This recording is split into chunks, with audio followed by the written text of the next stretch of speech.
اسلام آباد high court میں بڑی سماعت میں بڑا فیصلہ، نواز شریف کی سزا کے خلاف اپیلیں بحال۔ اسلام آباد ہائی کورٹ نے العزیزی اور ایون فیلڈ ریفرنسز میں محفوظ فیصلہ سنا دیا۔ پروسیکیوٹر جنرل نے کہا تھا کہ اپیلیں بحال کرنے پر کوئی اعتراض نہیں۔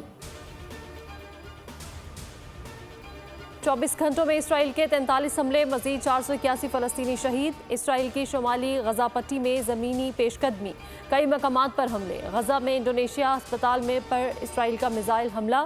سرجری ڈپارٹمنٹ کے سربراہ محمد الران کی پوری فیملی شہید۔ چرچ پر حملے میں 18 افراد مارے گئے۔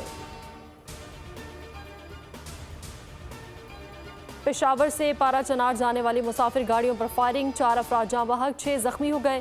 واقعہ لوئر کرم بگن چاخیل میں پیش آیا۔ فائرنگ سے جاں بحق ہونے والوں میں 2 سگے بھائی بھی شامل۔